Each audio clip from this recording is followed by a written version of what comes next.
Good morning and welcome to the Building Hamilton Show with Ken Bekendam, brought to you by LegalSecondSuites.com on 900 CHML. My name's Rick Samprin. Pleased to be joined once again by Ken Bekendam. Ken, good morning. How are you? Good morning, Rick. It's awesome to be here again in studio.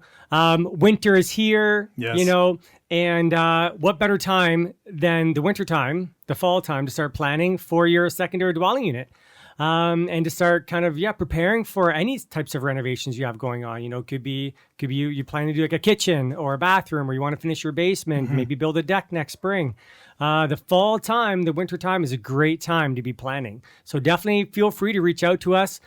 We have the guys in the office ready to design out your project. So definitely reach out to us at LegalSecondSuites.com. Yeah, get ahead of the game and get more out of your home. Book a free consultation today, as Ken mentioned, online at LegalSecondSuites.com. We have a special guest in studio today. Kayla Andrade is the president of the Ontario Landlords Watch and joins us here on the Building Hamilton Show. How are you? Good. Thank you so much for having me on. I'm excited to be here. Yeah, excited to get into this conversation because Ken and I have had numerous conversations on this show about landlord and tenants and things not going as planned. And I'm sure you've seen a lot of things in your line of work, but let's get into how Ontario Landlords Watch was formed. Take us to ground zero and day number one. How did this thing get launched? In 2010, the city of Cambridge was having an election. We had one of the candidates that came to one of my rental properties informing my husband that there was going to be a bylaw that would force the landlords to be responsible for their tenants' delinquent utility bills.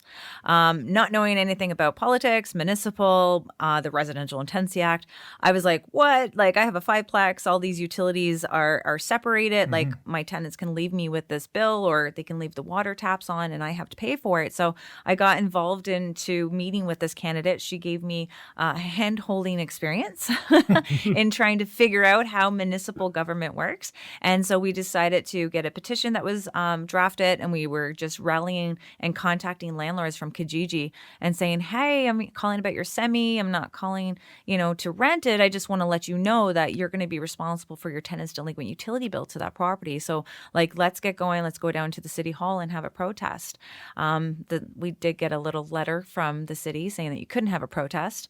And then I contacted the news media and they contacted the city, and then the city said that I can have a protest. So it was a little back and forth, but we didn't know how many people were going to show up, but it was great to bring that group of landlords together because it was a pretty good group of people. And then we started just saying, okay, let's go tell more people. And how can we just compile ourselves into not only just understanding that this is a water billing petition, but now we have this water billing petition that has came back to us with requests from the community members across Ontario asking us to fight the Residential Intensity Act and the Landlord Tenant Board. And we're like, okay, I think we just took off a bite, and I think there's much more to this meal.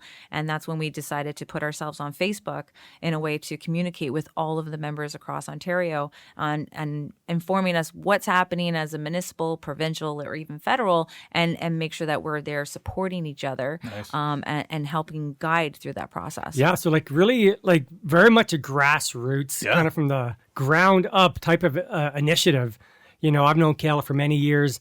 And she is giving voice to all of these mom and pop landlords who, might be suffering in silence, trying to, deal with, a tenant issue that they have at their property or something.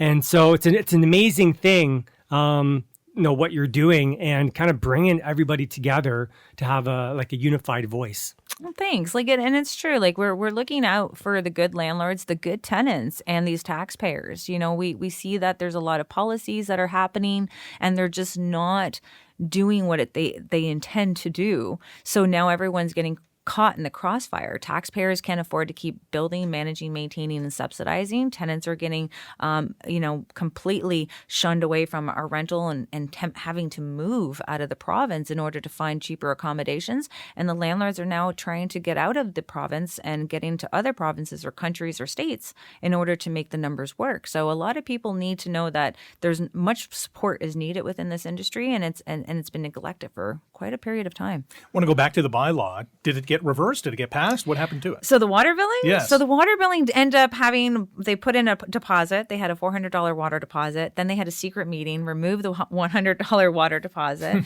So then we're wasting 4 years going back and forth with the municipality. So then we got a lawyer from Toronto who created a great petition for us. And then we brought it to the province. But the problem is we had a changeover of government. So this is where we see ourselves chasing our tails, spinning our wheels, because we see this change in government all the time. So by the time they get a good grasp of what the issues are or what the solutions now could be, we got a new changeover. I don't know how many times I've met with different assistants to the ministers of housing because they keep changing them over. And it's like, we have to get something more established to make sure it's solid and it doesn't have, that reset button every time there's a new election. So then the petition didn't go very far after that. But where there was other cities that were fighting it, and our information that was provided was able to help them put that water billing at bay. And we're still at a municipal level working on trying to get it reversed. We were on a subcommittee for affordable housing and homelessness. In the subcommittee, we had local service managers such as Lutherwood. They would come in and speak to this committee, and we would talk to them about, what can we do at a municipal level?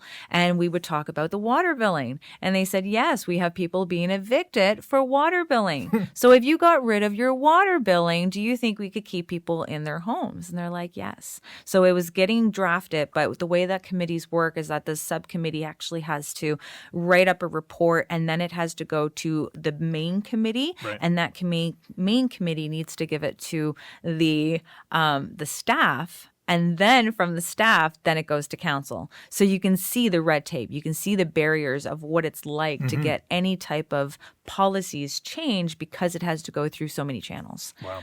And so this erupted like 13 years ago? Yeah, this is from And it still hasn't been... And we went from like little tiny meets in Royal Canadian Legions. Then we had like little dinner meets that I did cooking. I had 3 groups of people where I did the cooking. Wow. And I said, if your 2-bedroom unit does not look like this, you're looking for trouble, right? And we had dinner. And then we started getting into our yearly conferences. We just celebrated our 5th annual conference that we like to bring our landlords from all over Ontario. Nice. And it's almost that think tank where we want to get that information so that we are prepared when we do meet with elected officials, that we're bringing the voice of our community members to the elected officials. Nice. Our special guest today is Kayla Andrade, the president of Ontario Landlords Watch. You're listening to The Building Hamilton Show with Ken Bekendam, brought to you by LegalSecondSuites.com on 900 CHML. Get more out of your home and book a free consultation today. There has been so much chatter about landlords and tenants with the huge delays at the Landlord Tenant Board.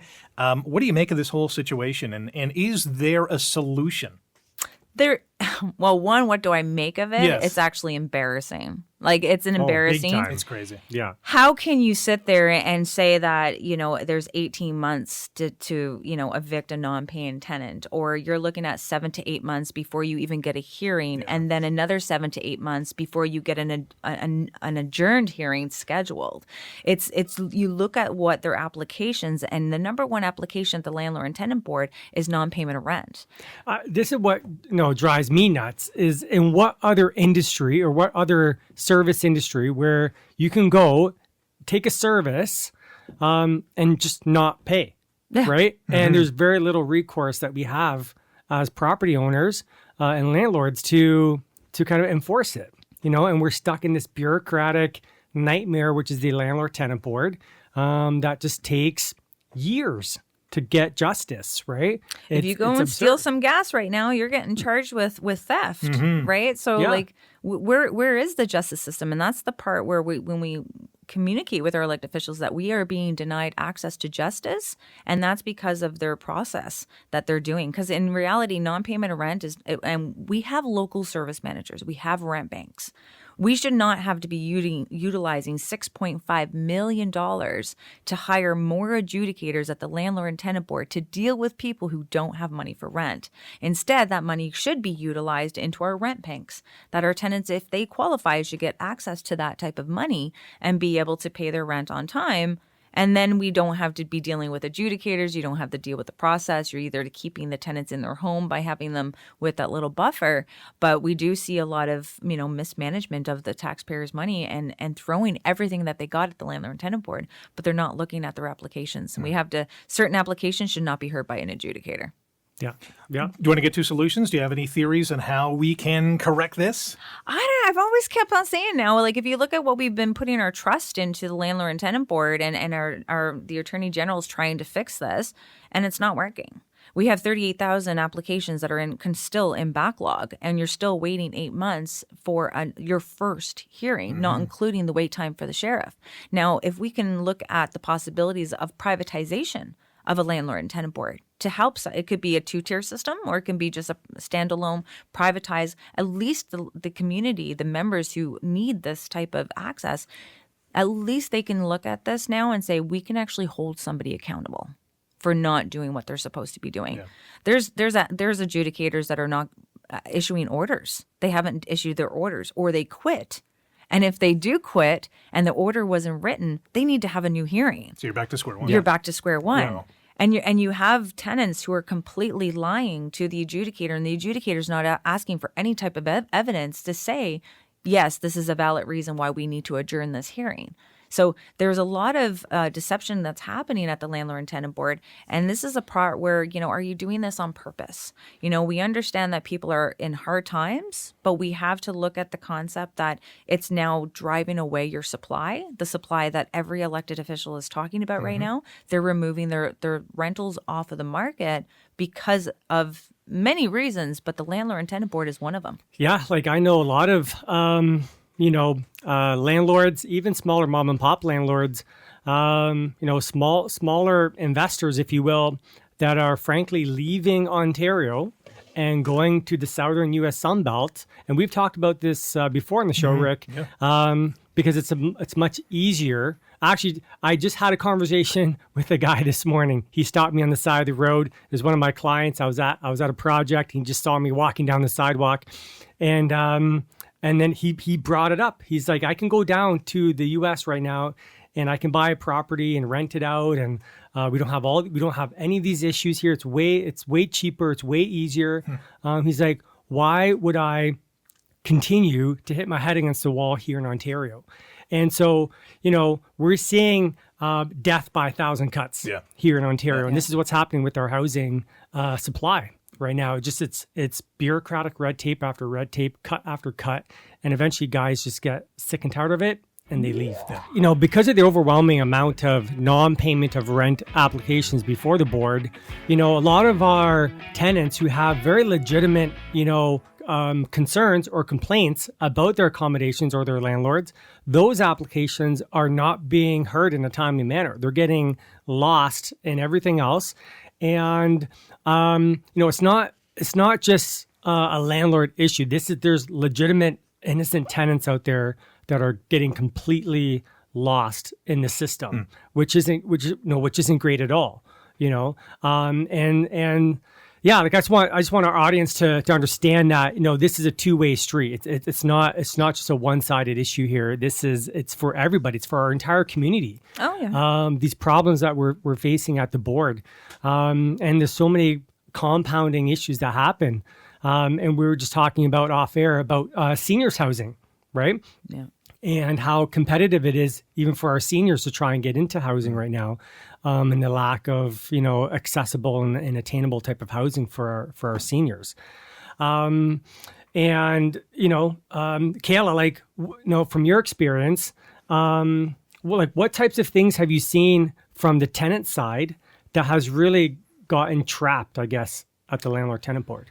Well, I think if you look at what kind of applications are at the Landlord and Tenant Board for tenants, it's usually tenant rights. That's the number one application at the Landlord and Tenant Board. They want to know what their rights are. Sometimes the landlord could be doing a legal entry into the rental unit. It might be for a concept that they're trying to take over a lease that, maybe their name is not on there, so they're putting it as a tenant rights. And then it's maintenance. So the one thing is a tenant should not have to live in a rental unit with maintenance issues. There could be mold and rodents and whatnot. not. And they should be able to have access to the Landlord and Tenant Board to seek justice in a timely manner and not be forced out of their home. But the good thing is, though, Ken, is that we do have property standards.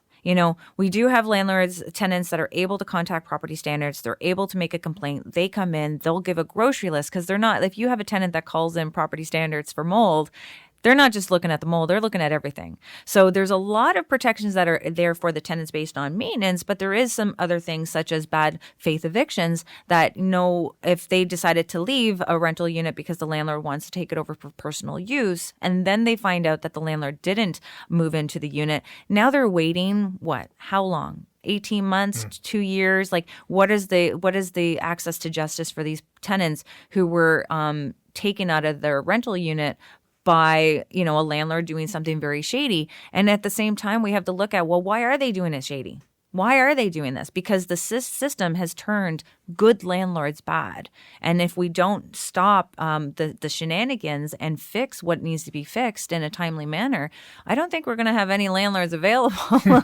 Yeah, you know what? It comes down to surviving, right? We got to look at some of the reasons why would a landlord try and get somebody out of their unit. Maybe they're underwater so bad they can't pay their monthly bills. They can't pay the mortgage, the property taxes, the insurance. Rent control doesn't allow the rents to rise with current costs, real costs here. Rent control is the problem. It's a huge problem. Our municipal governments can raise, the water rate. Here in Hamilton, they're talking about a 20% water rate increase. Mm-hmm. They're maybe getting that down to half, but still, the city of Hamilton here, we're up against a 14% property tax rate increase. So our municipal governments can jack it to the property owners on rates and taxes. The utility providers, there's no end in sight, mm-hmm. To hydro and gas bills. They keep going up. Yep. Right. But yet we as the landlord, we're capped with how much we can charge to compensate for these increasing costs. We are now subsidizing cost of living mm-hmm. for renters, which is not fair to private property owners. Right. And again, it's a death by 1,000 cuts. You nailed something right on the head there with everything increasing for us. And the only thing that the landlords could potentially do if they're doing some capital expenditures and the property taxes have increased to, I think, over 3.7%, is that they can apply to the Landlord and Tenant Board to raise the rent above the guidelines to the maximum of 9% over 3 years. But it's a cost to do it. It's very extensive. There's a lot of requirements that need to be done to it. Many people don't do it. It's usually the bigger guys that do it. And that's why you'll see a lot in the media when it was like, the AGIs with the big REITs that are doing it. Or like, there's a lot of properties that are out there. And there's a website. I got to get the name of it for sure. But tenants have been putting how much their rent is. And if you look at what they're putting, I'm like, that's still affordable. But I'm like, I like this site. Keep doing it. Because a lot of places are not quite up there because so many people have lived in their units a long period of time. And a lot of people are obviously trying to get the new bills because the new bills don't have rent control on it. And that's what makes a lot of developers and investors concerned, going, one flick of a pen, they could put rent control on those properties. Right. And what would that do for that type of It would kill investment, for sure. It would kill any sort of investment in new purpose-built rentals if the province were to come out and implement rent control across the board. It would kill the investment here in Ontario in a heartbeat. You'd be done. It'd be done. You'd be done. There'd be slumlord situations. Are you getting sticky tile or are you getting ceramic tile? It's going to be, Well, what it doesn't allow for investment into properties and houses to not only maintain them, but to build new. Yeah. Mm-hmm. So our housing stock would just decline and continue to decline. Ultimately. We had a meeting with Christine Hogarth, and she said to us, she was the assistant to the Minister of Housing at the time, and she's like, profit shouldn't be a bad name. Like, why is profit so bad within this housing? She's like, I really don't understand why the government is competing in the housing market. So they're trying to build, manage, maintain, and subsidize. And here you have investors, very thirsty investors that are looking to help with, they're not looking for the building. They're not looking for the managing, the maintaining. They're just looking for the subsidy. Help with that partner and help them build more landlords. But instead, their policies have done everything but encourage them, it's all been discouraging. We talked about it last month on the show about CMHC has projected, we need to build about 6 million houses across the entire country to restore housing affordability.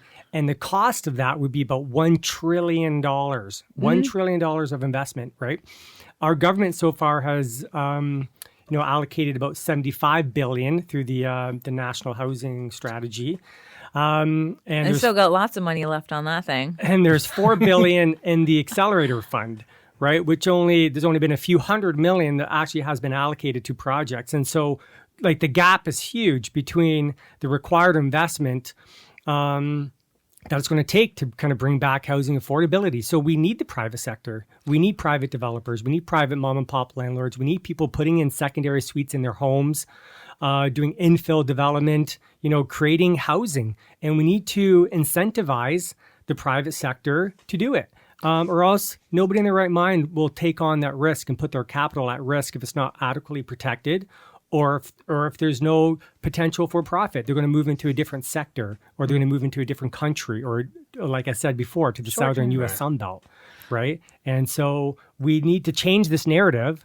And we talked about it previously on the show. We need to change the narrative out there that developers, landlords, private property owners are greedy people. We're not greedy people. We're just like everybody else. We're all human beings. We all are trying to provide for our families. We're all trying to survive this crazy inflationary period that we're in.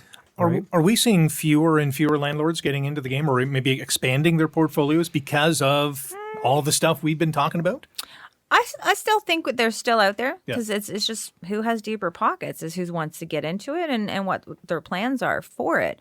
But if you look at, the need is still there. Look at the immigration that's coming to Canada. The need is there. So people still see that need, that they will always still have rent tenants for their place. The need is there. The need is there. But what's happening is that because of the overregulation and how expensive it's getting, it's becoming a rich man's game. Yeah. And what's happening is it's no longer the average mom and pop landlord who can do it, because they don't have deep enough pockets. Right. They don't have deep enough pockets to, withstand a non-payment of rent for 12 months, right? And so what we're doing is we're moving financial power away from the everyday person.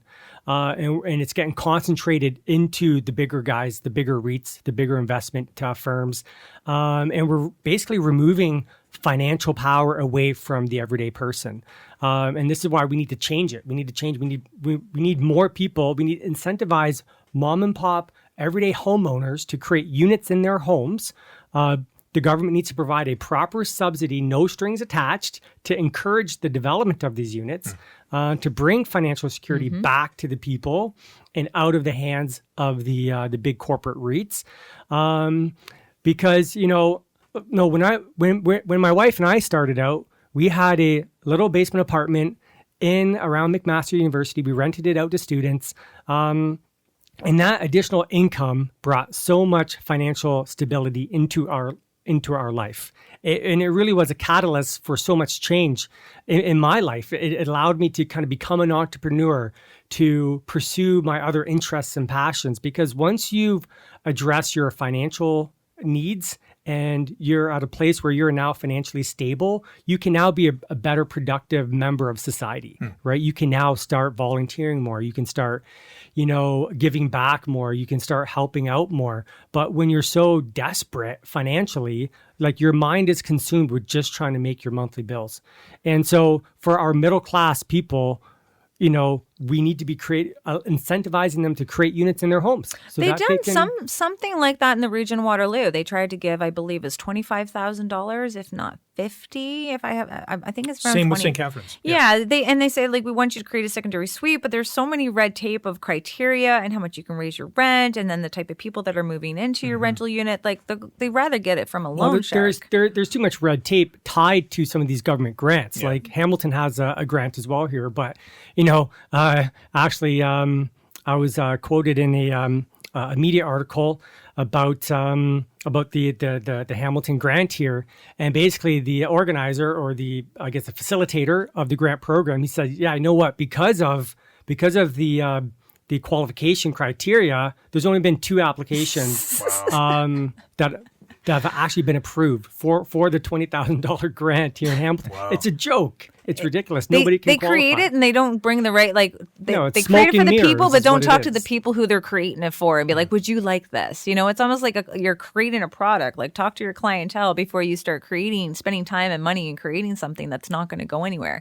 Like, even for the National Housing Strategy, Brian May, my MPP, he said, like, there's much work that needs to be done to it. It wasn't as what they thought it would be, because there's more that needs to be done. And a lot of it's at the provincial level, not even at the federal level. It's nice if the federal level got involved to it, but we do need the funding. You need the support, but it has to be something that's worthwhile. Even our local shelters are reaching out to private investors and saying, hey, you know, we will guarantee the rent. We will guarantee up to $10,000 worth of damages, and we will have a mediator in between you and your tenant. So landlords are looking, I'm like, okay, well, what's the money here? And they're like $1,000 a room or $1,300 for a one bedroom. I'm like, you know, the going rate is $1,700 for a one bedroom. Yeah, I know, we're stuck. I'm like, then you want us to rent out by the rooms. Then now we're considering a rooming house. What makes you think that the city's okay with a rooming house within your city? Are we going to be in trouble with our insurance company because it's now considered a rooming house? So you have to see what kind of program they're creating and how they're trying to entice the private sector to give back to the community. And we want to, but we need to have the policies changed. Just like the downgrading. Remember, we have like our, you know, you're older, you want to downgrade, like it's too big for you. That doesn't happen anymore because the numbers don't make sense. But we can't convince those homeowners to open up a secondary suite when you know that you can have someone that's going to trash your property and you can't have them charged. You're just waiting and waiting to get them out. They can burn down your house. They can not pay rent. They can make your life absolutely miserable for 2 years straight. And you think people want to do that? No, we have to create that environment that makes it an investor-friendly province like other people. We have to make it a positive experience for a homeowner. Consequences. Put consequences in place for some of these tenants penalty? abusing it, because it's the bad tenants ruining it for the good ones. Yeah.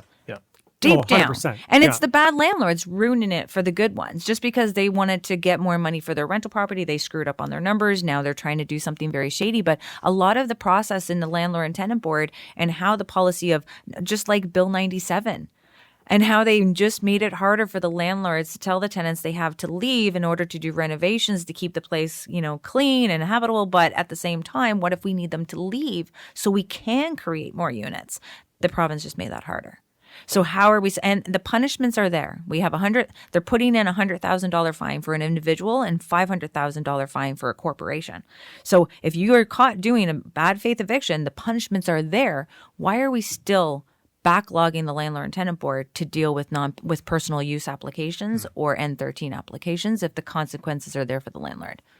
Wow. And you're referring to Renovictions, and we'll kind of get through this in our next segment here, because it's a big problem. I don't know if it's a big problem. It is a problem in Hamilton. We've had a number of stories in the media and about people who have been evicted. They don't feel like they should have been because the landlord was, you know, changing things just for the sake of change and then relisting and re-renting at a higher rate. But let's get into that in our next segment. This is the Building Hamilton Show with Ken Bekendam. It's brought to you by LegalSecondSuites.com. Get more out of your home and book a free consultation today online at LegalSecondSuites.com. You are listening to 900 CHML. Renovictions, so a landlord has a place, has a tenant, boots the tenant for the sole purpose, in this case, to renovate their space and then re-rent it at a higher rate. Are we seeing a lot of this? Is this, as I referred to, a big problem or just a problem? How do you see it? I don't think it's a big problem. If you look at the stats, the Landlord and Tenant Board is not happening very often for the N13 applications. Okay. But that doesn't mean that it's not happening where a landlord is verbally saying this to the tenant. But in reality, with an N13 application and your tenant is being served an N13 application, they now have proof that you've been served. They get to move back in at the same rate. You know, I hate when we have elected officials talking about renovictions and they're trying to put this perspective in place to think that they're renting it out for higher rent. It's like, no, they have aging infrastructure. It has to be done, because if there is a fire there because of electrical, who's going to be responsible? Right. I'm going to be responsible. So I can't do that type of work within the rental property with the tenants leaving there, but they do have the right to come back into the rental unit at the same rate. We might have to look as a solution to making sure that the tenant insurance is covering this temporary accommodations, in which short-term rentals would have been a perfect opportunity for that tenant to go into a short-term rental before they can come back. But now short-term short-term rentals are under attack from every level of government, thinking that that's going to flood the market with the long-term rentals. But instead, you just took off another arm that some people can lean on in their time of need. So this is where we have to look at renovictions are not happening as often. We don't have a lot of investors out there that are capable of dumping money into the rental unit. But when the time does come and things do need to be repaired, yes, the tenants need to leave. Or if we need the tenants to leave in order to create more rental units, which what we desperately need, why are they making it so difficult?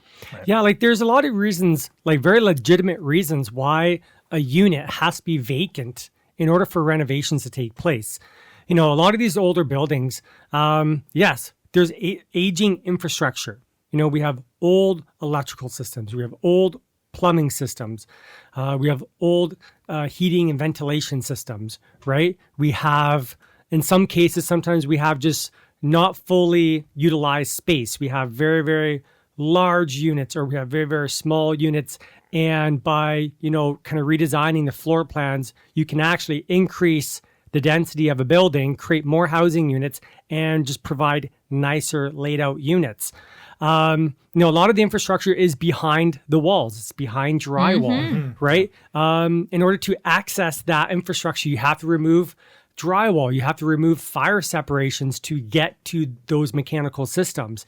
Unfortunately, people can't live through that type of renovation. You can't replace mechanical systems in a building without turning systems off, turning off the water. No bathroom. You can't have a bathroom. Right? The places are not habitable, right? And some of these buildings, yes, they have been neglected for so many years, by not good landlords or property owners who aren't doing what they should be doing. But nonetheless, the building has gone into disrepair. We have new property owners who come in and they buy the building, new investors who want to fix up the building. But unfortunately, the building is such disrepair, they have to vacate the building to make safe housing. Ultimately, at the end of the day, we can't allow people to continue to live in squalor. There's in Hamilton here, it's a dog's breakfast of like just really unsafe, illegal apartments. I've walked through hundreds, if not thousands of buildings and houses. I've seen firsthand with my own eyes the types of living situations that people are living in this city. These units have to be vacated and fixed up properly to make more safe legal housing. It's a very contentious topic. I get it. We don't want to force anybody out onto the street, but at the same time, how do we expect to maintain our housing and provide safe housing if people can't leave?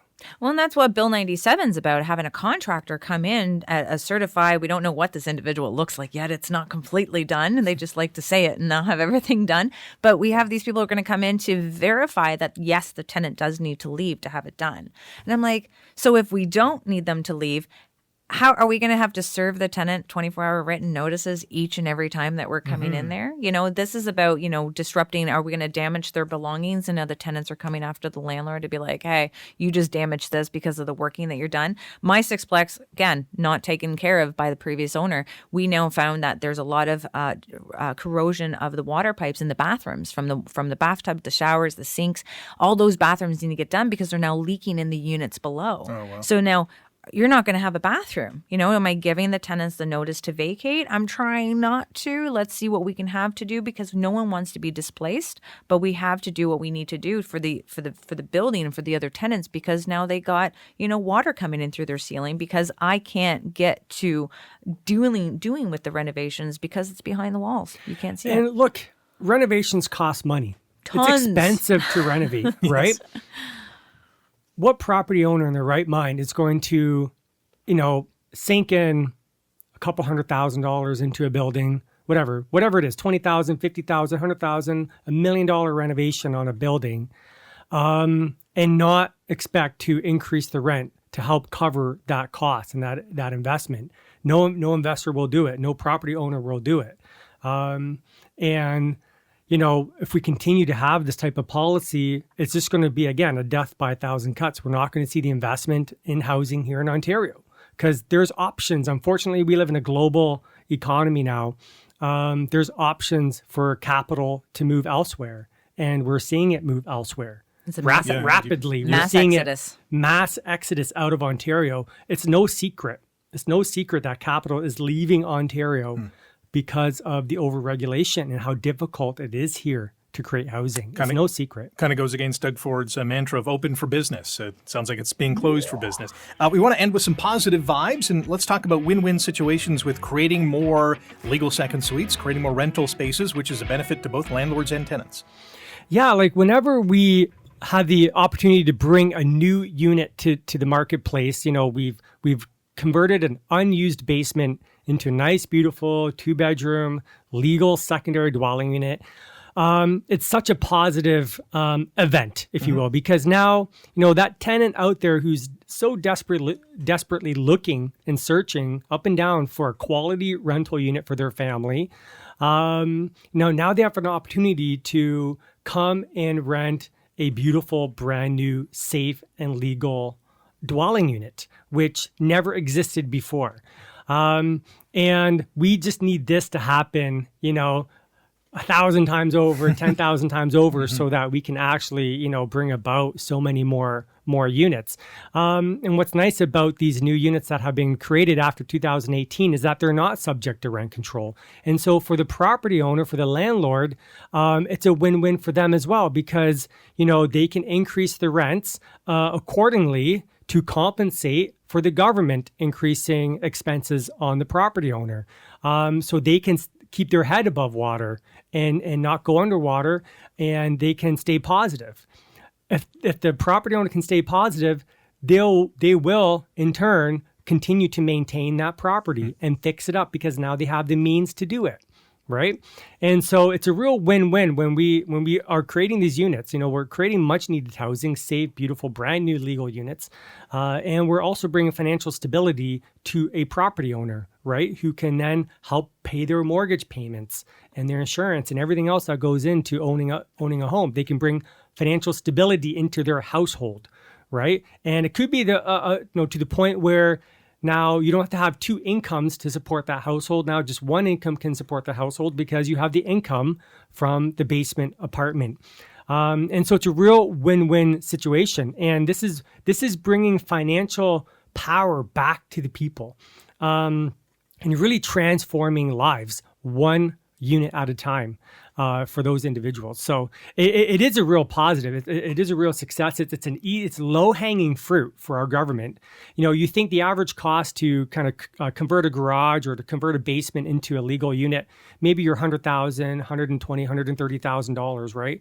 To create a new affordable brand new unit by the government is you're probably minimum $400,000, if not $500,000, $600,000, $700,000 to create a new housing unit, right? And so you think, how many more units can we make at a fraction of the cost if we actually started properly incentivizing homeowners to do it in their home? I'm advocating for a $40,000 no strings attached grant for a homeowner, an owner-occupied individual, to add a unit in their home. Right? The municipality, the provincial, the federal government should be covering a third of that cost, because the alternative is for the government to spend $400,000 or $500,000 on trying to create a unit. And do it yourself. Right? Yeah. And continuing to, build up the big REITs and the big investment firms and these big, large corporations, right? I think the province got it, though. The province got the concept. They're putting three, maybe even 4 units now on a residential property. Like, they understand that they're pushing that out to the municipalities, trying to get more units built. But they need that financial stability, like you said. And I think that's a good incentive, as long as it doesn't have those strings attached to it. But they still got to come up with that extra money. And if the higher interest rates are there, we still have to balance that part out if it's going to be doable. The province and the municipalities have done a tremendous job on, updating the zoning bylaws and provincial policies to encourage more density. We've seen it here in Hamilton where they're allowing 4-unit conversions. It's really positive. There's further talk coming out in 2024. Of more changes. Next month on the radio show, we have the director of planning coming on to be talking about some of the changes happening in the bylaw. There's lots of great things with density, but financially, it's still very, very expensive to not only buy a property, but to renovate it and to maintain it. And so we need more incentives from the government to help on the financing side of it. Great discussion today. And do you have a website or the Facebook page that you want to promote? Yeah, if you check us out on OntarioLandlordsWatch.com, you'll have the link there to get us right to our Facebook group. Tell us where you heard us from, and we'll get you into the group as fast as we can. And then everyone obviously can find me on Facebook and send me a direct message or a phone call, because I'm always helping everyone even the tenants who call me thinking I'm the Landlord Tenant Board. Excellent. Our special guest today has been Kayla Andrade, the president of Ontario Landlords Watch. My name's Rick Zamprin. Ken Bekendam is with LegalSecondSuites.com. The show is called The Building Hamilton Show. Get more out of your home and book a free consultation today. LegalSecondSuites.com. We're back in a month on 900 CHML.